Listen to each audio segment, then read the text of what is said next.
भवशम्भव भीति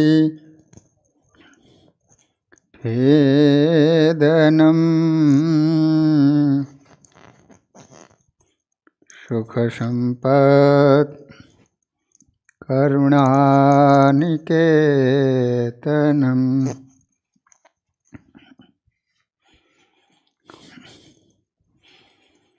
व्रतदानतपः क्रियाफलम् सहजानन्दगुरुं भजे सदा।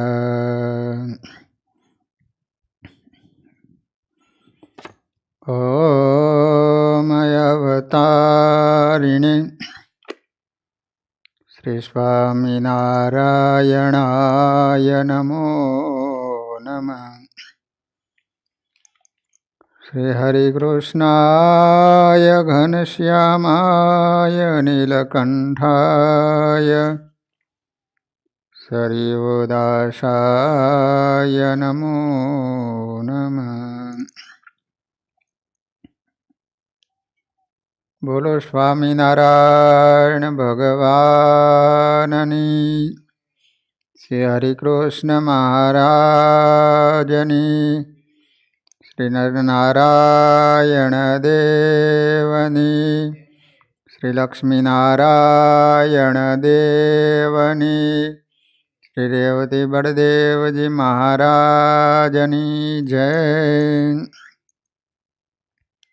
સ્વામિનારાયણ હરે. સંવંત 1876 માઘ સુધી સાયતમને દિવસ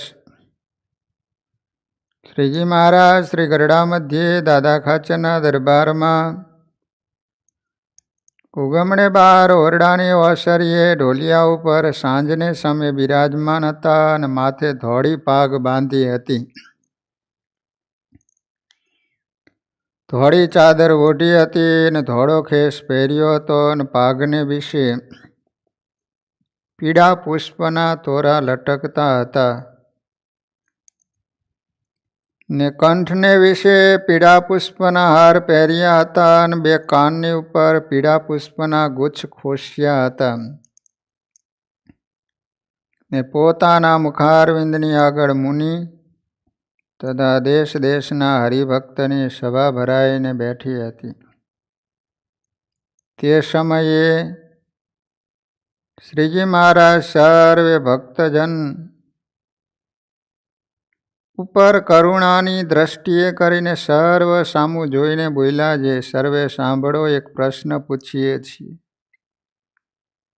જે શ્રીમદ ભાગવત પુરાણમાં કહ્યું છે, જે ભગવાનના ભક્ત હોય 4 પ્રકારની મુક્તિને નથી ઈચ્છતા, અને બીજા પણ જે ભગવાનના મોટા ભક્ત છે તેમ કહે છે, જે ભગવાનના ભક્ત હોય 4 પ્રકારની મુક્તિને નથી ઈચ્છતા.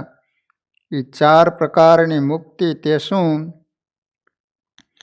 એક તો ભગવાનના લોકમાં રહેવું, બીજું ભગવાનના સમીપે રહેવું, ત્રીજું ભગવાનના સરખું રૂપ પામવું, ચોથું ભગવાનના સરખું ઐશ્વર્ય પામવું. એવી રીતે જે 4 પ્રકારની મુક્તિ છે એને તો ભગવાનનો ભક્ત નથી ઈચ્છતો, કેવળ ભગવાનની સેવાને જ ઈચ્છે છે. તે ભક્ત 4 પ્રકારની મુક્તિને શા સારું નથી ઈચ્છતો, એ પ્રશ્ન છે.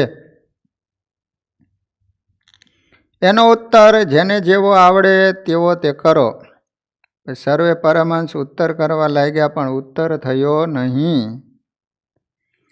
ત્યારે શ્રીજી મહારાજ બોલ્યા, જે પ્રશ્નનો ઉત્તર અમે કરીએ છીએ, જે ભગવાનનો ભક્ત થઈને એ 4 પ્રકારની મુક્તિની ઈચ્છા રાખે તો એ સકામ ભક્ત કહેવાય. અને જે ચતુર્ધા મુક્તિને ન ઈચ્છે અને કેવળ ભગવાનની સેવાને જ ઈચ્છે એ નિષ્કામ ભક્ત કહેવાય. તે શ્રીમદ ભાગવતમાં કહ્યું છે, જે મત સેવયા પ્રતિતમ ચ સાલોક્યાદિ ચતુષ્ટયમ નેચ્છન્તે સેવયા પૂર્ણા કૃતો અન્યત કાલ વિપ્લુતમ સાલોક્ય સાષ્ટિ સામીપ્ય સારૂપ્યેક ત્વમપ્યુત દીયમાનમ ન ગૃહણંતિ વિના મત સેવનમ જનાહ. એનો અર્થ એ છે ભગવાનના નિષ્કામ ભક્ત છે તે સેવા જે ભગવાનની પરિચર્યા કરવી તે જો ચતુર્ધા મુક્તિમાં ન હોય તો એને પણ નથી ઈચ્છતા. એક સેવાને જ ઈચ્છે છે અને એવા જે નિષ્કામ ભક્ત એને ભગવાન પોતાની સેવામાં રાખે અને નથી ઈચ્છતો તો પણ બળાત્કારે ભગવાન એને પોતાના ઐશ્વર્ય સુખને પમાડે. તે કપિલદેવ ભગવાને કહ્યું છે અથો વિભૂતિમ મમ માયા વિનસ તામ ઐશ્વર્યમષ્ટાંગ મનુ પ્રવૃતમ શ્રિયમ ભગવતીમ વા સ્પૃયંતી ભદ્રામ પરસ્ય મે તેષ્ણુ વતે તુ લોકે.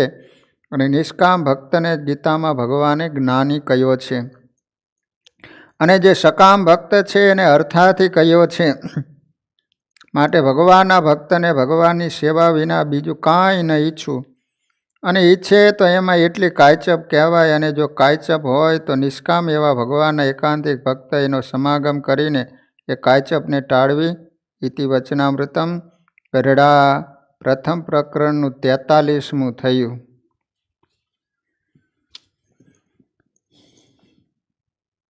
સ્વામિનારાયણ ભગવાનની પરાવાણી એટલે વચનામૃત ગ્રંથ. આમ તો તમે વાંચી જાઓ તો આમાં તો શું ખબર પડે કયો હાલો. એટલે આ વચનામૃતમાં ભક્તજનો બે પ્રકારના ભક્તની વાત કરીશ. એક સકામ ભક્ત, બીજો નિષ્કામ ભક્ત. સકામ ભક્ત છે એ કામનાથી ભજે છે, કાંઈક એને ભગવાનની પાસેથી મેળવવું છે. સકામ ભક્ત છે એ પણ ભગવાનની ભક્તિ તો કરે છે, ભગવાનની ઉપાસના પણ કરે છે, પણ ભગવાનની પાસે માગ્યા કરે છે. મારે ધન જોઈએ, પુત્ર જોઈએ, પરિવારનું સુખ જોઈએ, જમીન જોઈ છે. મોટા ભાગના તમે મંદિરો જોઈશો તો સકામ ભક્તોથી જ ભરેલા હોય છે. સકામ ભક્તો છે એ વિશેષ જપ, હોમ, ભજન કરે છે, પણ સાથોસાથ ભગવાનની પાસે માગ્યા કરે છે. અને ભગવાનની પાસે જે માગે છે, ભગવાને અર્થે કરે છે, એને ભગવાન આપે છે. તમે જુઓ કે આ લોકમાં કોઈ માણસ મજૂરી કરતો હોય તો એ મજૂરીના પૈસા આપે છે ને.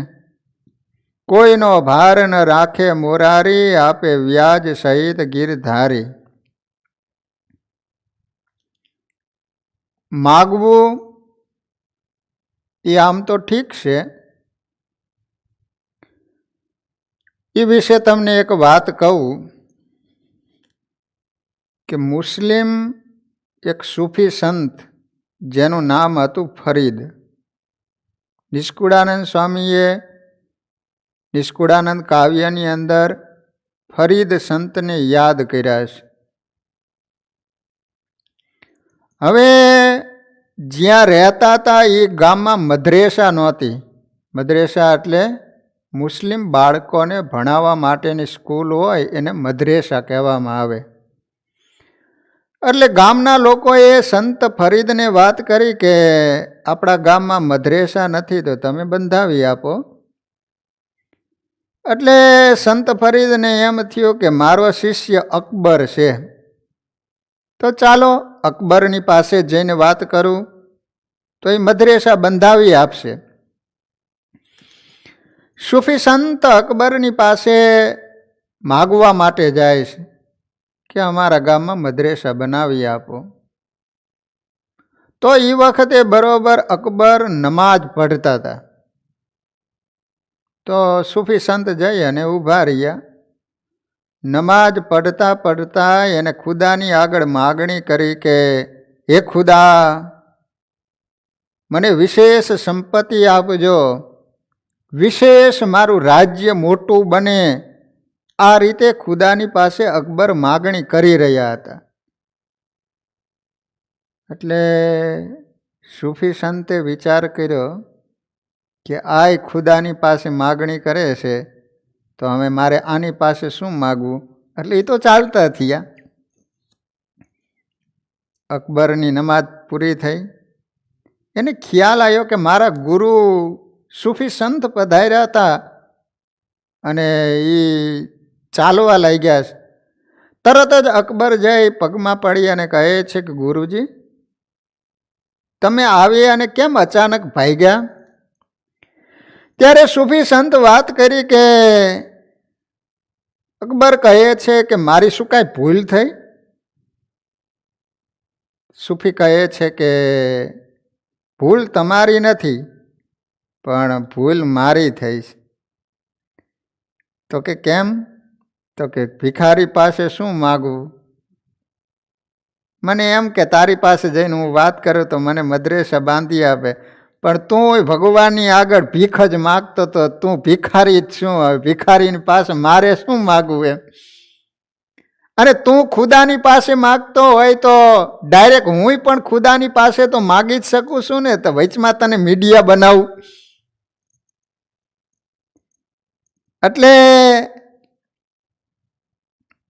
માગવું તો ભગવાનની પાસે જ માગવું.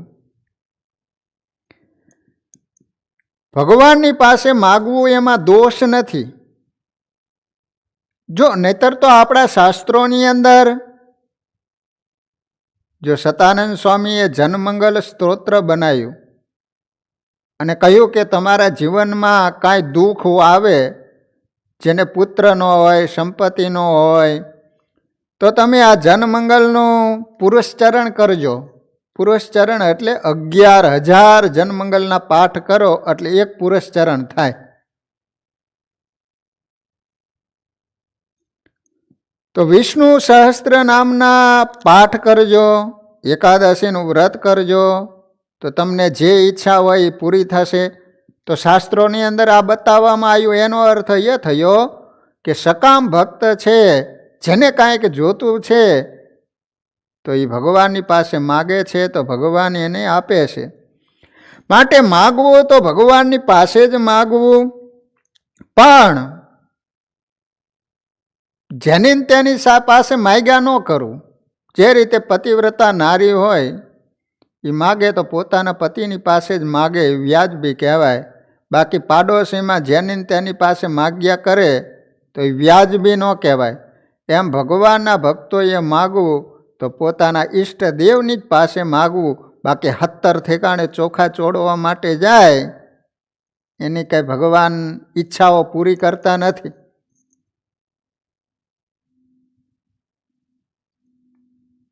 જો માગવું તો ભગવાનની પાસે માગવું, પણ સંસારી પાસે, મનુષ્યની પાસે માગવાથી આપણે નીચા ઉતરી જતા હોઈએ છીએ. એની દ્રષ્ટિમાં આપણે હલકા થઈ જતા હોઈએ છીએ.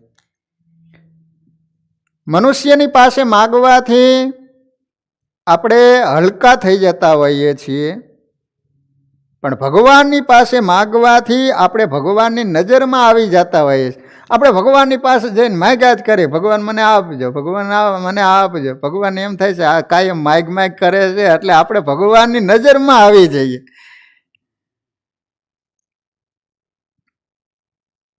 દ્વારકાનો સંઘ જતો તો એમાં એક સુરદાસજી જોડાણા. એટલે કોઈક માણસે કહ્યું કે તમને તો આંખે દેખાતું નથી, શા માટે તમે દ્વારકા આવો છો એમ? ત્યારે સુરદાસજીએ કહ્યું કે મને તો દેખાતું નથી, પણ હું ભગવાનની પાસે આવું છું. ભગવાનને તો દ્રષ્ટિ છે ને, હું તો ભગવાનની નજરમાં આવી જઈશ ને.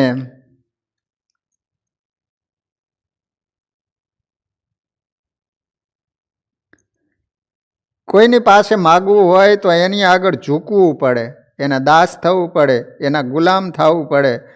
તો માણાના ગુલામ થવું એના કરતાં ભગવાનની પાસે દાસ થઈને ન રહીએ એમ. અને માગવાથી સામેની વ્યક્તિનો પરિચય થતો હોય છે. માણસો વખાણ કરતા હોય કે આ માણસ ઉદાર છે, દયાળુ છે, દુઃખીની મદદ કરે છે. પણ એ ક્યારે ખબર પડે? એક માણસની પાસે આપણે માગીએ ત્યારે આપણને અનુભવ થાય ને કે ના, આ માણસની પાસે માગીએ છીએ તો એ માણસ આપે છે. અનુભવ ક્યારે થાય? કે એની પાસે માગીએ ત્યારે. આપણે ભગવાન વિશે ઘણું બધું આપણે સાંભળ્યું છે કે ભગવાન કૃપાળુ છે, દયાળુ છે, દાની છે. પણ એ ક્યારે અનુભવ થાય?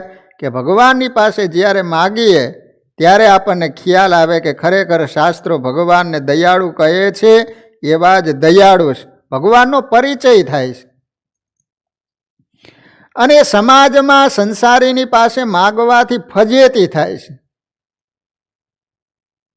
આ લુખો માગવા એટલે આવ્યો તો કદાચ આપશે તોય કેટલાને કીધા કરશે. જો ઓલા ભાઈ એકને મદદ કરેલી, બનેલું એવું કે તલાવમાં ડૂબતો હતો ને, તે બરોબર એને તલાવમાં પડી અને એને ઉગારી લીધો, બહાર કાઢી લીધો, ડૂબતા બચાવી લીધો. તે હવે જેને બચાવી લીધો હતો ને, ઓલો જે ડૂબી જવાનો હતો, એ માણસ જ્યારે ભેગો થાય ને ત્યારે બીજા માણસોને કહે કે ખરેખર આ ડૂબી જવાનો હતો ને, મેં એને બચાવી લીધો. જ્યારે ભેગો થાય ને ત્યારે બીજાને કીધા કરે કે આ ડૂબી જવાનો હતો ને, કોઈ રીતે ઉગરે એવો નહોતો, મરી જ જવાનો હતો, પણ મેં એને બચાવી લીધો. તો આવી રીતે જ્યારે ભેગા થાય ને ત્યારે કીધા કરે. તો ઓલાનો મગજ ખીયો કે હાલ તલાવે લઈ જઈને મને હવે ડૂબાડી જ દે કે. એટલે સંસારમાં કોઈની પાસે તમે માગશો તો કીધા કરશે, નહીં આપ્યું હોય તો આપણને સંભળાવશે કે શું તારા બાપનું છે, તો હાઈલો આવે છે દર વખતે માગવા માટે. એ આપણને ફજેત કરશે.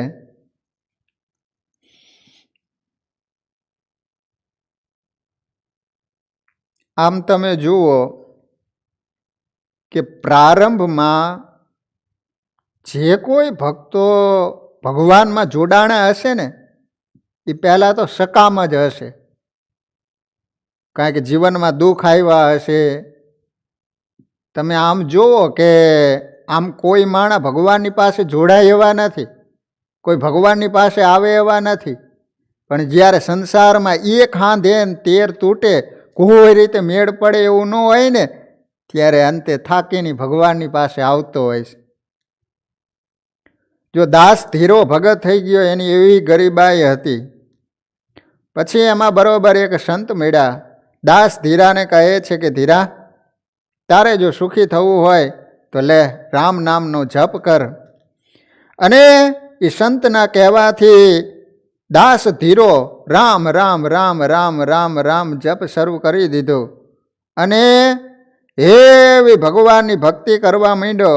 અને એટલી ચરમ સીમાએ પહોંચી ગયો કે મહાન એક ભગવાનના ભક્ત બની ગયા દાસ ધીરા. જો ગાંધીજી હતા ને, ગાંધીજી એ નાના હતા ને ત્યારે બહુ ડરબોક હતા, બહુ બીતા હતા. એ રાત્રે એકલા સૂઈ પણ નહોતા શકતા. પણ એમને ત્યાં એક રંભા નામની દાસી હતી. દાસીએ ગાંધીજીને કહ્યું કે તમને બીક લાગે ને ત્યારે રામના રામ કરજો. અને ગાંધીજીએ દાસીના કહેવાથી રામ રામ જપ કર્યો.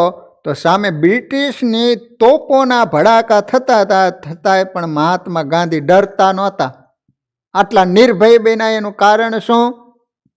ભગવાનનું ભજન.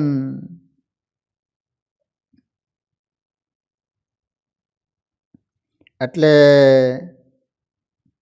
ભગવાનનું ભજન કરવામાં સકામ ભક્તિ, એટલે ભગવાનની પાસે કાંઈક માગવામાં, એ ભગવાનનું ભજન કરશે એટલે એનું દુઃખ પણ મળશે, ભજન કરવાની ટેવ પડશે.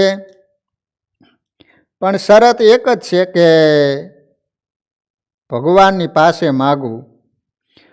અને ભક્તજનો યાદ રાખવાનું કે ભગવાનની પાસે તમે જેટલી માગણી કરો એટલું સામે ભગવાનનું ભજન કરવું પડે. અને ભજન છે ને જાતે જ કરવું પડે. તમને ભૂખ લાગી હોય બીજો ખાઈ લે તો તમારી ભૂખ મટે? એમ ભજન છે ને પોતાની જાતે જ કરવું પડે. ઘણા સંતોને કહી દે કે અમારા વતી 5 માળા દરરોજ ફેરવી નાખજો, અમારે દુઃખ આવ્યું છે ને. ઘણા બ્રાહ્મણને કહી દે કે અમારા વતી આટલા જપ પુરસ્ચરણ કરી નાખજો, એમ ન હાલે. અને જેટલું ભગવાનની પાસે માગણી કરતા હોય એટલું સામે કરવી પડે ને. સાધના ભજન ભક્તિ કરવી પડે.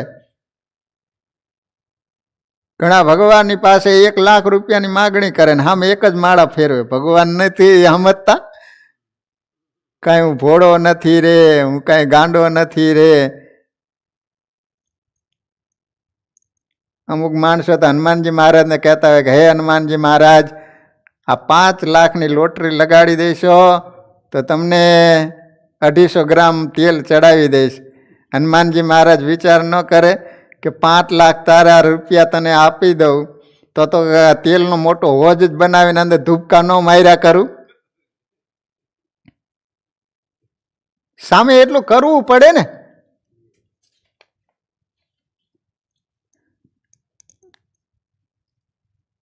ભજનની સાથે સત્કાર્ય કરવા પડે. ભગવાનને અર્થે કંઈક આપવું પડે. સુદામાજીને હોનાના મહેલ બન્યા પણ પહેલાં ભગવાનને આપ્યું ને. એટલે સકામ ભક્ત એને કહેવાય કે જે ભગવાનની પાસે કાંઈક કામના, કાંઈક ઈચ્છાથી ભગવાનની પાસે જે માગ્યા કરે છે એને સકામ ભક્ત કહેવાય છે. પ્રારંભમાં તો સૌ કોઈ સકામ ભક્ત જ હોય છે, પણ ત્યાંથી અટકવાનું નથી. ધીમે ધીમે સકામ ભક્ત મટી અને નિષ્કામ ભક્ત બનવાનું છે. સકામ છે એ અંત નથી, ત્યાંથી આગળ જવાનું છે. જન્મ, મરણ, મોક્ષ આ બધું શાશ્વત સુખ, ભગવાનની મૂર્તિનું સુખ એ તમારે જો મેળવવું હોય તો નિષ્કામ ભક્ત બનવું પડશે. જ્યાં સુધી તમે સકામ ભક્ત હશો ત્યાં સુધી તમારા ઉપરથી જન્મ મરણ એમાંથી મુક્તિ નહીં મળે. તમને ભગવાનની મૂર્તિનું સુખ પ્રાપ્ત નહીં થાય. જન્મ મરણ એમાંથી તમારે મુક્ત થવું હોય, શાશ્વત સુખને પ્રાપ્ત કરવું હોય તો તમારે સકામમાંથી નિષ્કામ ભક્ત બનવું પડે. જો ભાગવતજીમાં બંને ભક્તોની કથાની નોંધ લેવામાં આવીશ. ધ્રુવજી છે એ સકામ ભક્ત છે. એના પિતાના ખોળામાં બેસવા માટે ગયા ત્યારે એની અપર માએ મેણું માર્યું કે તું તો દાસીનો દીકરો છું, તારા પિતાના ખોળામાં બેસવું હોય તો મારા ઉદર થકી તું જન્મ ધારણ કર, તો તને તારા પિતાના ખોળામાં બેસવા મળશે. અને ધ્રુવજીને લાગી આવ્યું. પછી તો ઘરનો ત્યાગ કરી ભગવાનનું આરાધન કરવા માટે જંગલમાં ગયા. 6 મહિના સુધી ભગવાનનું આરાધન કર્યું. ભગવાન પ્રસન્ન થયા. ભગવાને વરદાન માગવાનું કીધું તો કહે છે કે મને રાજ્ય આપો. ભગવાન કે તથાસ્તુ. પણ પછી ધ્રુવજીને ખ્યાલ આવ્યો કે મેં ખરેખર ભૂલ કરી. માગવા જેવા તો ભગવાન હતા, ભગવાનને માગી લીધા હોય તો બાકી તો બધું આવવાનું જ છે. એક જ વાર ભગવાનની પાસે ધ્રુવજીએ માગ્યું, પછી એને જિંદગીમાં કોઈ દિવસ ભગવાનની પાસે માગણી ન કરી. એટલા માટે ભગવાનની પાસે માગણી કરીને રાજ્યની, એટલે ધ્રુવજીની ગણતરી સકામમાં થઈ. એ સકામ ભક્ત કહેવાના. અને પ્રહલાદજી છે નિષ્કામ ભક્ત છે. જો પ્રહલાદજીને મારી નાખવા માટે એના બાપાએ કેટલા પ્રકારના ઉપાય કર્યા, અંતે મર્યા નહીં. પછી એની બેન હોળિકા હતી, એને કીધું કે મને એક ચૂંદડી આમ વરદાન તરીકે પ્રાપ્ત થયેલી જ, એ ઓઢીને અગ્નિમાં બેસું તો એ અગ્નિ મને કાંઈ ન કરી શકે. એટલે એ પ્રહલાદને ખોળામાં લઈને બેઠી ને અગ્નિ પ્રગટાવવામાં આવ્યો તો ભગવાને ચૂંદડી હતી પ્રહલાદને વીંટળી દીધી. હોળિકા બળી ગઈ, પ્રહલાદજી જીવિત રહી ગયા. ઘણા ઉપાય કર્યા છતાંય પણ પ્રહલાદજી મર્યા નહીં. ત્યારે હિરણ્યકશિપુએ પ્રહલાદને બોલાવી અને કહ્યું કે પ્રહલાદ, તારી કોણ રક્ષા કરી રહ્યો છે? તો કહે છે કે પિતાજી, મેં તમને કહ્યું કે મારી રક્ષા તો મારો વિષ્ણુ કરી રહ્યો છે. વિષ્ણુ? વિષ્ણુ ક્યાં છે? તો વિષ્ણુ તો સર્વત્ર રહેલો છે, જલે સ્થલે સર્વત્ર. તો કે આ સ્તંભની અંદર છે? તો કહે છે કે હા. અને હાથમાં ખડગ હતી અને સ્તંભ ઉપર જે પ્રહાર કર્યો, સ્તંભ તૂટ્યો, ફાટ્યો અને એમાંથી નૃસિંહ ભગવાન પ્રગટ થયા. ઉપર સિંહની આકૃતિ છે, નીચે મનુષ્યની આકૃતિ છે. આવો ભગવાને વેશ શા માટે ધારણ કરી? આવી આકૃતિ શા માટે ધારણ કરી? કારણ કે હિરણ્યકશિપુને વરદાન એવા હતા ને, બ્રહ્માજીની પાસે માગણી કરી કે હું રાતે ન મરું, દિવસે ન મરું, કેટલાય વરદાન માગ્યા. બ્રહ્માજી કહે છે કે એમ કર, તું માગ્યા કરે છે ને મારે આપ્યા કરવા પડે છે, એના કરતાં તું એક કાગળમાં લિસ્ટ જ કરી આપ. તે કાગળમાં બ્રહ્માજીએ સહી કરી આપી. એ કાગળિયું બેવડું કરીને ખીચામાં જ રાખે. કોઈ પણ યુદ્ધ કરવા માટે આવે એટલે તરત જ કાગળિયું બતાવે, કાગળ વાંચીને જ પાછો જતો રહે. ભગવાને હિરણ્યકશિપુને પકડી અને ઘરનો જરાબર જો ઝેર હતો ને ઉમરો, એના ઉપર ભગવાન બેઠા અને ખોળામાં હિરણ્યકશિપુને લઈ અને ભગવાનના મોટા મોટા નખ હતા ને એનાથી આમ છાતી ચીરી નાખી. ભગવાન એટલા બધા ક્રોધાવેશમાં હતા. પછી તો પ્રહલાદજી એને માગવાનું કહે છે. પ્રહલાદ, આટલા આટલા દુઃખ પડ્યા છતાંય પણ તે મને છોડ્યા નહીં ને, તારી ઉપર ખૂબ રાજી થયો છે, બેટા માગ. ત્યારે પ્રહલાદ કહે છે કે ખરેખર તમે ભગવાન નથી લાગતા. કાં? તો કહે છે કે ભગવાન હોય ને એ માગવાનું ન કહે, અને ભગવાનની પાસે જે માગે ને એને ભગત ન કહેવાય. પ્રહલાદજી એમ કહે છે. ભગવાને ઘણું કહ્યું છતાંય પણ પ્રહલાદજી કાંઈ ન માગ્યું. પ્રહલાદજી એટલું જ માગ્યું કે પ્રભુ, જિંદગીમાં કોઈ દિવસ તમારી પાસે મને માગવાની ઈચ્છા જ ન થાય એવું તમે મને વરદાન આપો. એટલા માટે પ્રહલાદજી છે એ નિષ્કામ ભક્ત છે. લોહિયાના 3જા વચનામૃતની અંદર વાત કરીને પ્રહલાદે ભગવાનની પાસે માગ્યું કે કામ, ક્રોધ, લોભ ઇત્યાદિ અંતઃશત્રુ થકી મારી રક્ષા કરજો. બાકી પ્રભુ, મારે તમારી પાસેથી કાંઈ જોતું નથી.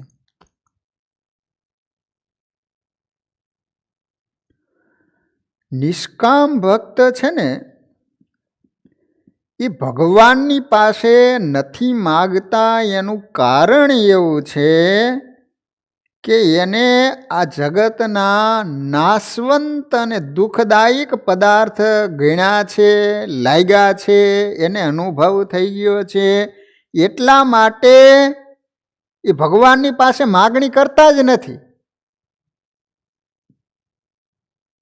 જો 10-12 વર્ષના 2 છોકરાઓ હતા, એમાં બંનેને મિત્રાચારી થઈ ગઈ. એમાં એક મુસલમાન ને એક હિન્દુ.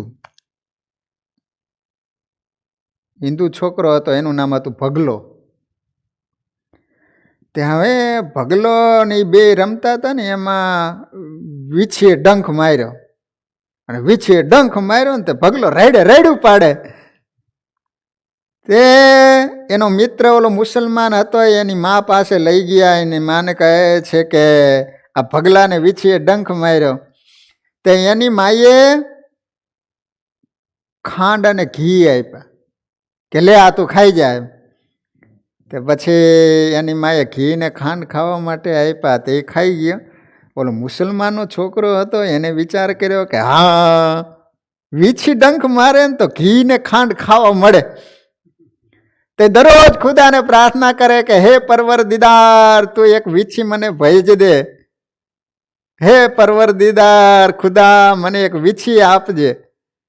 તે એમાં બરોબર એક વીછી હતો ને, ડંખ માર્યો. રેડું મીંડો પાડવો. તે એની મા પાસે ગયો, એની માએ ઘી અને ખાંડ તો આપ્યા, પણ એ વીછીએ ડંખ મારેલો જે વેદના થતી હતી, હવે એને ઘી ને ખાંડ ભાવે ખરા? એમ નિષ્કામ ભક્ત છે ને, એને આ સંસારના સુખ છે ને એ બધા વીછીના કરડ જેવા લાગે છે. એટલા માટે ભગવાનની પાસે કંઈ માગતો જ નથી. તમે જુઓ નરસિંહ મહેતા, એને પોતાનો દીકરો મરી જાય તો ભલે, પોતાની પત્ની મરી જાય તો એમ કહે છે કે ભલું થયું ભાંગી જંજાળ, સુખે ભજશું શ્રી ગોપાલ. જે ગમે જગદીશને તે વાતનો ખરખરો સિદ્ધ કરીએ. નેનપુરના દેવજી ભગત, પોતાનો એકનો એક યુવાન દીકરો મરી જાય, એના પત્નીને એમ કહે કે ઘીનો ઘડો લઈને તું ગઢપુર જા. ભગવાન એમ પૂછે કે ભગત કેમ મજામાં છે ને? તો કે મહારાજ મજામાં તો હતા, પણ વિશેષ સુખિયા થઈ ગયા. કાં? તો કે એક યુવાન દીકરો હતો, એને લગ્ન કરવાની આ બધી ચિંતા હતી ને, મહારાજ તમે એને ધામમાં લઈ ગયા ને, એટલે વિશેષ સુખી થઈ ગયા. આ બધા નિષ્કામ ભક્તો છે. અમદાવાદમાં દામોદર ભગત હતા. તમે જુઓ કે નિષ્કામ ભક્ત છે ને, એ ભગવાનની પાસે કોઈ પણ ઈચ્છા જ નથી રાખતા, કોઈ પણ પ્રકારની અપેક્ષા જ નથી રાખતા, કોઈ પણ પ્રકારની માગણી જ નથી કરતા. હા, માગણી કરે છે, પણ કેવી કે મારા કામ, ક્રોધ, લોભ આદિ જે અંતઃશત્રુ છે એના થકી મહારાજ મારી રક્ષા કરજો. બીજા આ લોકના પદાર્થ માટે ભગવાનની પાસે માગણી જ નથી કરતા, માગતા જ નથી. જો અમદાવાદના દામોદર ભગત હતા. હવે બન્યું એવું કે ભગવાનની આંખમાં કણું પડ્યું, અને કણું પડે ને ખટકે બહુ. મહારાજે એવી લીલા કરે કે બહુ આંખમાં વેદના થાય છે, બહુ દુખે છે, કોઈ કણું કાઢી દો તો કણું નીકળે નહીં. તે દામોદર ભગતે કીધું કે મહારાજ મને કણું કાઢતા આવડે છે, તમે કહેતા હોય તો કણું કાઢીએ આપું. મહારાજ કે સારું. તે દામોદર ભગતે મહારાજની આંખ પોળી કરી જીભના ટેરવાથી કણું કાઢી દીધું. તે જીભ આંખમાં નાખીને ટેરવાથી કાઢી આપ્યું ને, તે મહારાજ કહે કે દાંબલા તે મારી આંખ અભડાવી. દામોદર ભગત કે મહારાજ જગતમાં કોઈ માણસને કણું પીડ્યું કાઢી આપું ને તો રાજી થઈને મને કંઈક આપે. આપવાની વાત તો એક બાજુ રહીને મહારાજ તમે ખીજાવો છો કે મારી તમે આંખ અભડાવી એમ. તે મહારાજ રાજી થઈ ગયા કે દામોદર માગ એમ. દામોદર ભગત કહે છે કે મહારાજ તમારી આંખમાં એક કણું પડ્યું હતું તોય કેવું ખટકતું હતું. મારી હૃદય રૂપી આંખ છે ને, આ હૃદયમાં તો કામ, ક્રોધ, લોભ, ઈર્ષા, અભિમાન આવા કેટલાય કણા પડ્યા છે. મહારાજ મેં તમારી આંખમાંથી કણું કાઢી આપ્યું, એમ મારા હૃદયની અંદર રહેલા દોષ છે ને એ બધા જ કણા તમે કાઢી આપજો. ભગવાન રાજી થઈ ગયા, દામોદરને ભેટી પડ્યા.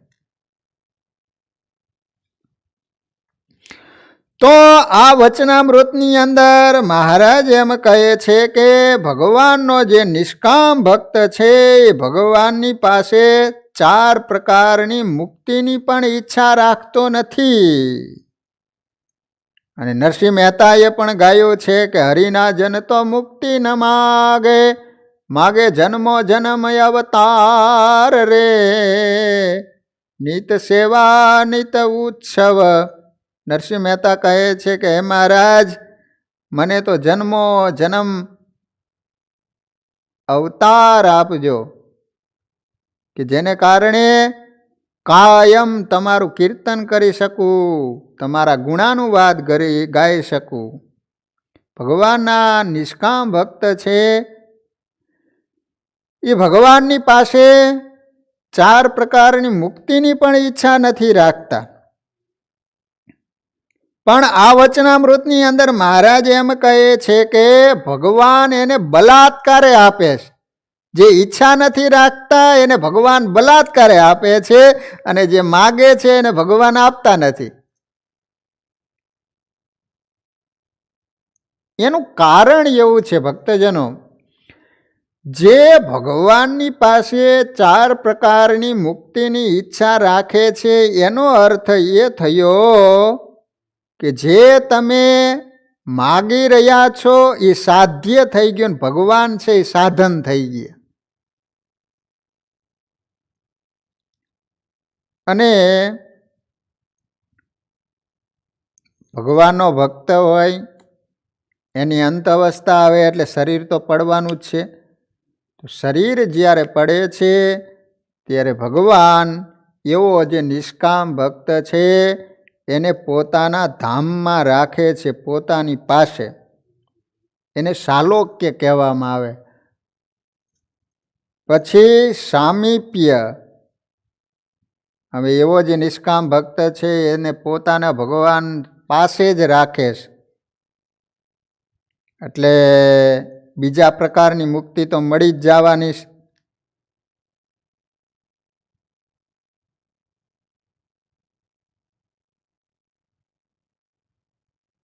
તો મહારાજે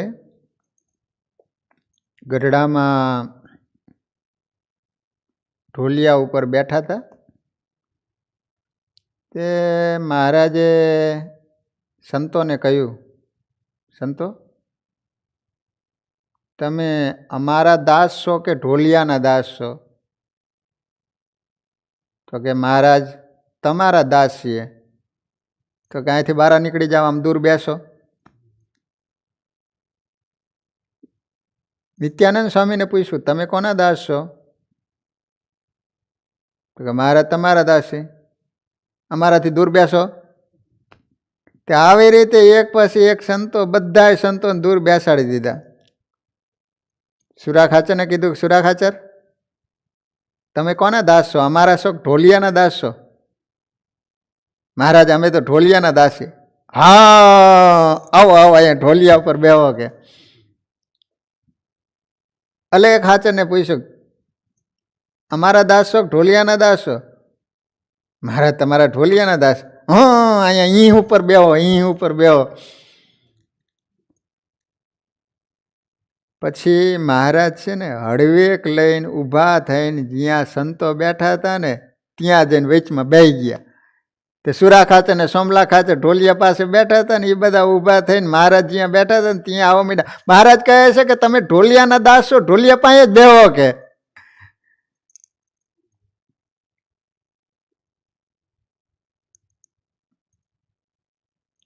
ચાર પાયા છે એ ચતુર્ધામ મુક્તિ છે, અને ઢોલિયો છે એ અક્ષરધામ છે.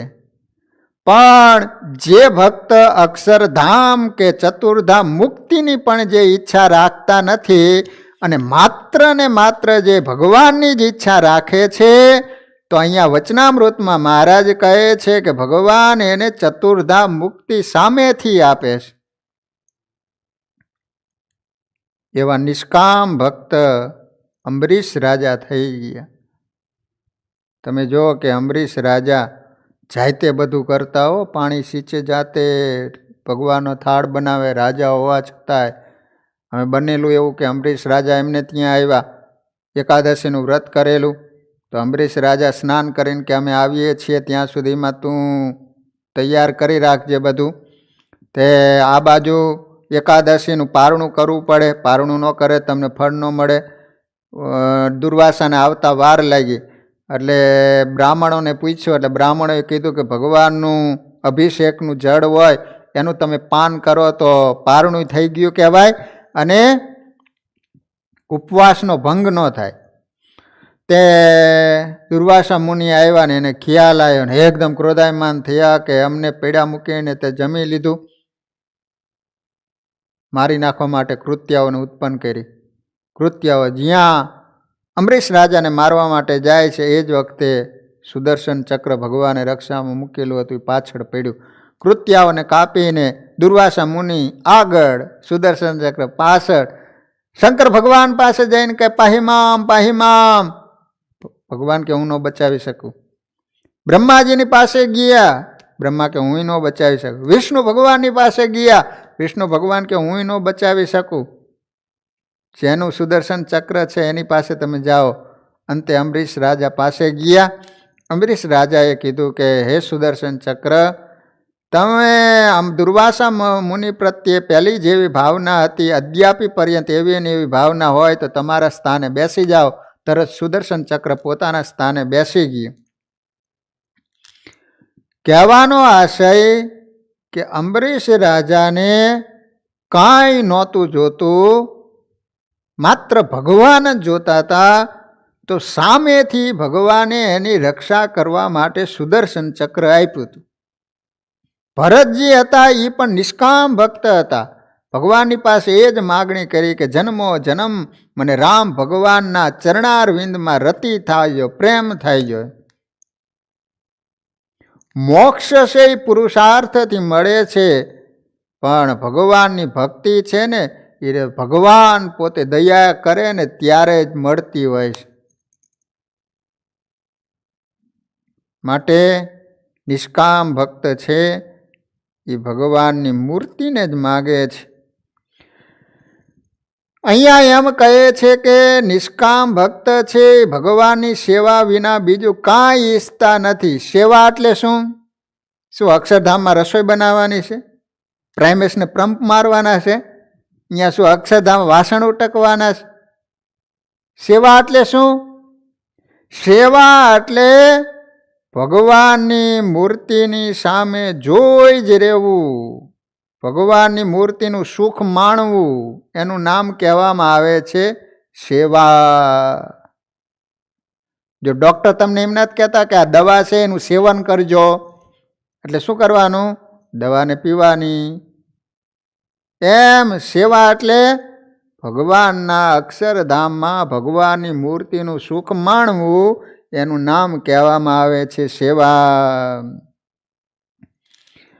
એટલે ભગવાન છે એ સાલોક્ય એટલે પોતાના લોકમાં રાખે છે, સારૂપ્ય એટલે ભગવાન પોતાના જેવું જ એને રૂપ આપે છે. કારણ કે ભગવાનની સેવામાં રહે એટલે જેવો તેવો હાલે. એક શેઠિયો હોય એને ત્યાં નોકર હોય તો એને સરસ મજાનો ડ્રેસ નથી કરાવી આપતા. તે ભગવાન પોતાના જેવું જ રૂપ આપે છે નિષ્કામ ભક્તને.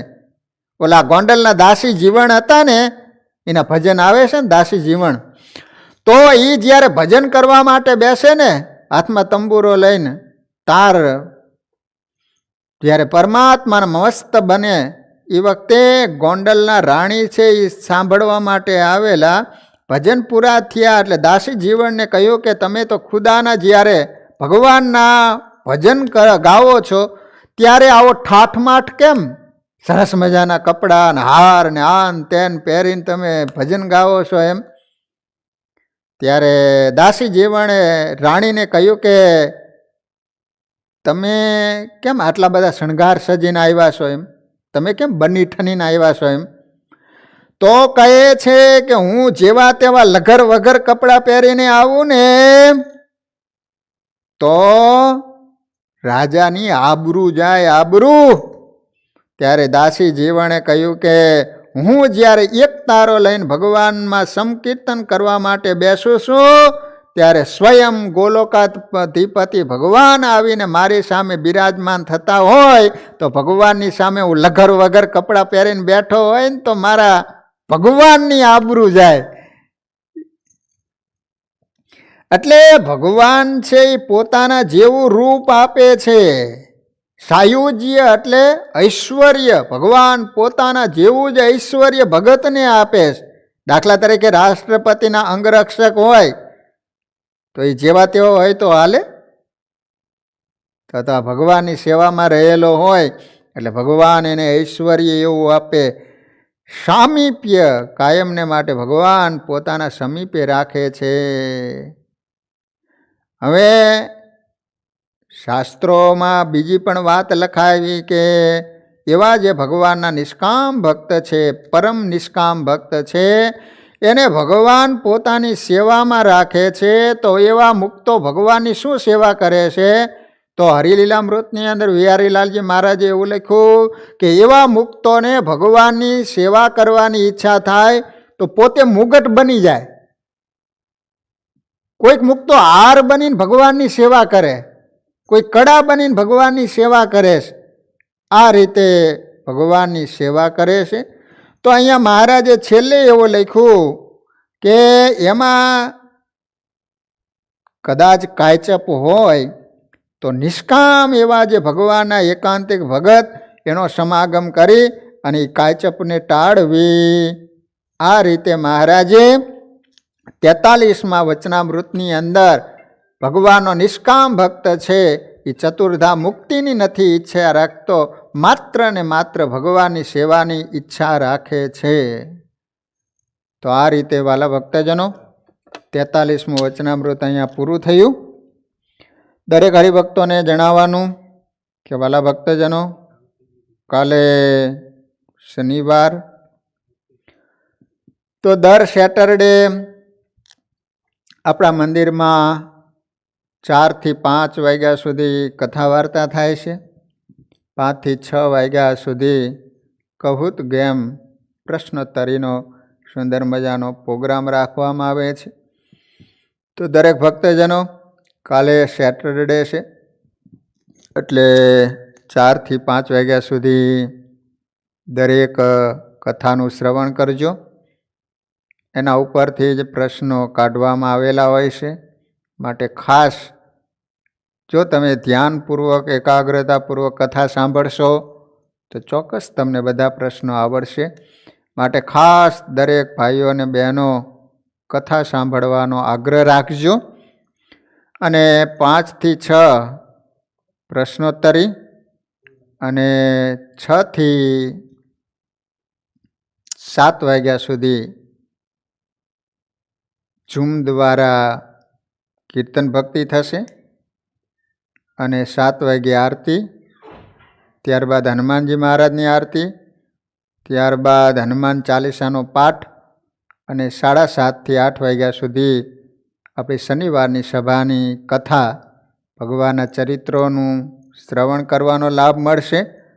તો વાલા ભક્તજનો, આ રીતે કાલે શનિવારની સુંદર સભાનું આયોજન રાખવામાં આવેલું છે.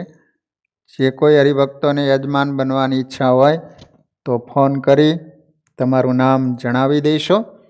અહીંયા હરિસ્મરણ સાથે કથાને વિરામ.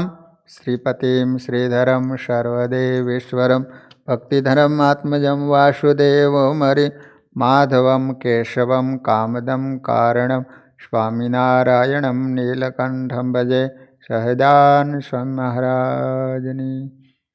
સ્વામિનારાયણ સ્વામિનારાયણ સ્વામિનારાયણ સ્વામિનારાયણ સ્વામિનારાયણ સ્વામિનારાયણ સ્વામિનારાયણ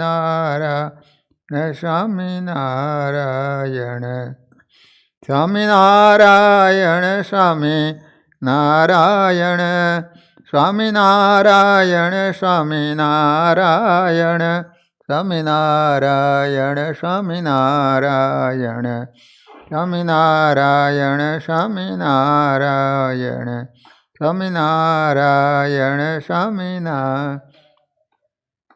બોલો સ્વામિનારાયણ ભગવાનની, હરિકૃષ્ણ મહારાજની. દરેક હરિભક્તોને ઘણા ભાવથી જય સ્વામિનારાયણ.